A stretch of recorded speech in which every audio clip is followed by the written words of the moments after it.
Assalamualaikum warahmatullahi wabarakatuh, Mbak Adela. Ya, waalaikumsalam warahmatullahi wabarakatuh.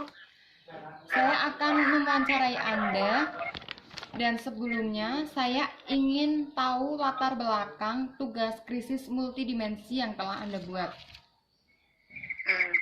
Secara umum, krisis di Indonesia dikelompokkan menjadi berbagai dimensi, yaitu yang pertama, krisis ekonomi. Ditandai dengan semakin banyaknya aksi kejahatan dengan berbagai modus dan motif. Ini mengakibatkan kehidupan masyarakat menjadi tidak aman dan nyaman. Semakin banyaknya pengemis dan tunawisma di setiap sudut kota di seluruh Indonesia, dan semakin maraknya kasus bunuh diri. Lalu yang kedua, krisis moral. Krisis moral ditandai dengan semakin banyaknya perilaku menyimpang dan di luar batas dan para pejabat di negeri. Makin maraknya kasus korupsi hampir di semua sektor kehidupan yang semakin hari nilainya semakin besar dan dilakukan oleh para elit di negeri ini yang kemudian diikuti oleh hampir semua lapisan masyarakat. Lalu yang ketiga, krisis hukum. Semakin maraknya perdagangan narkoba akibat dari tidak tegasnya pemimpin dalam menangani masalah narkoba dan semakin banyaknya korban yang ditimbulkan. Belum lagi terungkap ada begitu banyak para penegak hukum yakni yang nakal mulai dari kepolisian, kejaksaan, hakim, bahkan jaksa agung. Yang keempat, krisis sosial. Krisis sosial ditandai dengan semakin maraknya konflik antar etnis atau aksi tawuran, baik di kalangan intelektual, bahkan terjadi di dalam kampus dan rumah sakit ataupun di lingkungan masyarakat yang awam hukum. Yang kelima, krisis politik. Semakin liarnya perilaku politisi yang senantiasa dipertontonkan kepada masyarakat luas melalui berbagai media. Berbagai cara dilakukan oleh sebagian politisi untuk mencapai dan mempertahankan kekuasaannya. Selanjutnya, saya ingin bertanya mengenai latar belakang krisis multidimensi yang telah Anda buat. Yang pertama, saya ingin bertanya, bagaimana sih cara pemimpin dalam menghadapi suatu krisis yang mungkin terjadi? Pemimpin itu sendiri harus mampu menyatakan dan mengajak konstituen atau rakyatnya untuk membangun harapan dan realitas sekaligus. Pemimpin harus berada dan bersama-sama dengan rakyatnya untuk bekerja sama, untuk berat sama dipikul, ringan sama dijinjing.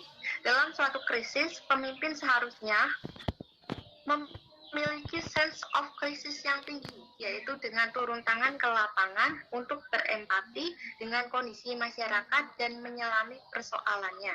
Dan bila mana diperlukan dapat langsung memimpin dan turut memecahkan persoalan-persoalan tersebut. Dengan demikian, persoalan-persoalan itu bukan semata-mata masalah yang ditanggungnya sendiri, melainkan terutama menjadi persoalan pemimpinnya. Dan yang kedua, saya ingin bertanya, bagaimana apabila pemimpin tersebut dalam mengatasi persoalan-persoalan ternyata tidak sesuai dengan yang diharapkan?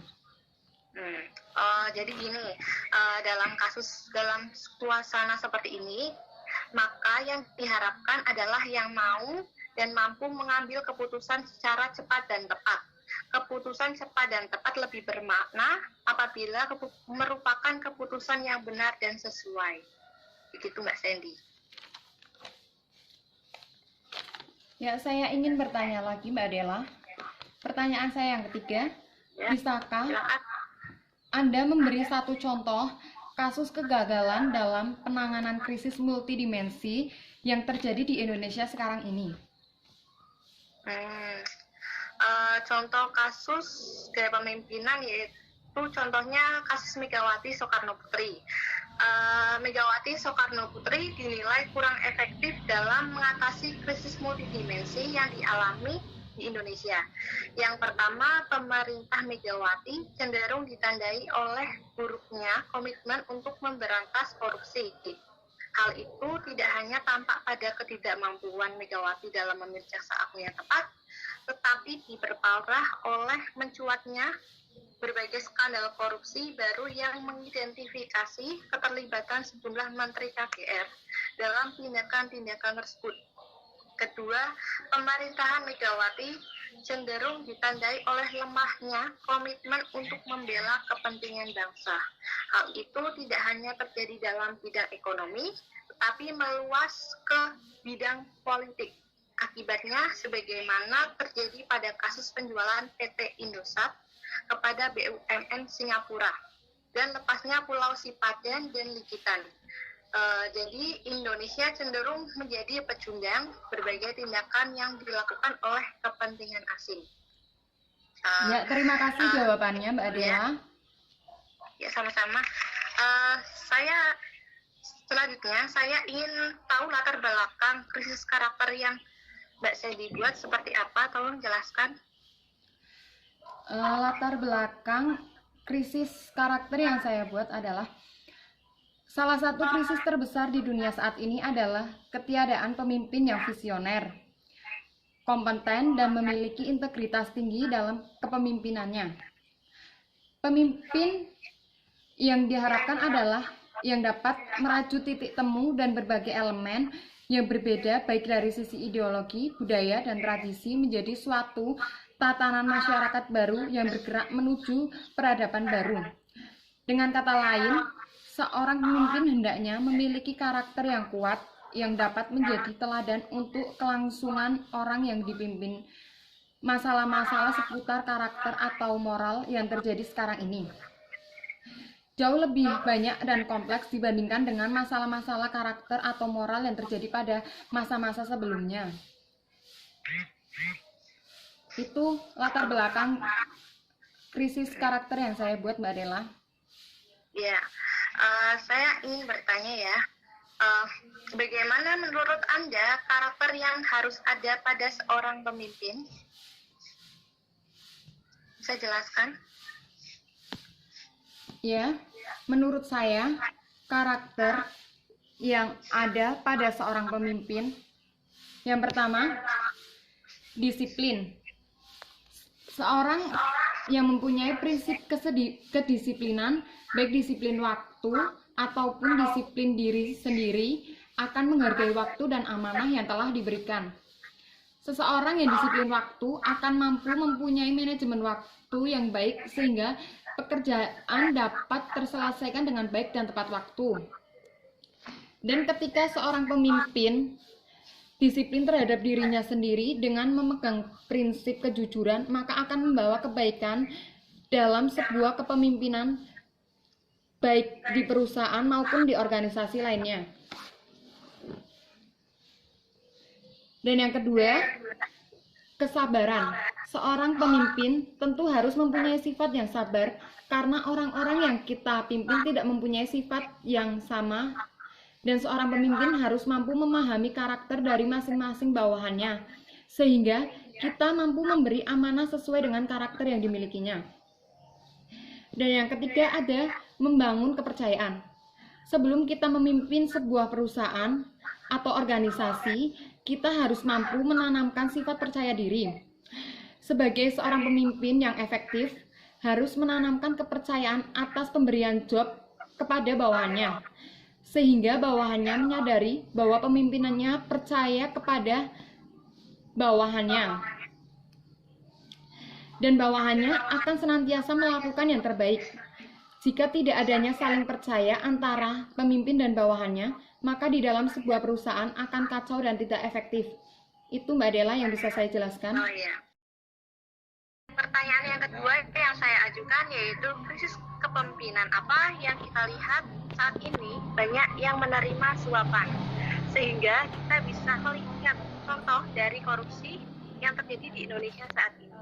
Menurut Anda, mengapa hal tersebut bisa terjadi dan bagaimana cara mengatasi krisis tersebut? Ya, saya akan menjawab pertanyaan dari Mbak Adela hari ini. Menurut saya, dengan adanya karakter disiplin, maka sebagai pemimpin kita harus menolak apa yang ingin Anda lakukan dan melakukan apa yang perlu Anda lakukan. Sehingga banyak yang terjadi karena kurangnya tertanam disiplin diri untuk senantiasa bersifat jujur dalam setiap keadaan. Dalam pembentukan karakter, sangat dipengaruhi oleh karakter kita sejak dini atau sejak kita kecil dalam masa pendidikan berkarakter. Contohnya, ketika dulu saat ujian saja telah menghalalkan menyontek dengan cara apapun, maka hal tersebut akan terbawa sampai dewasa. Sehingga bagaimana mungkin korupsi akan terselesaikan ketika masalah menyontek saja kita belum mampu untuk meninggalkannya.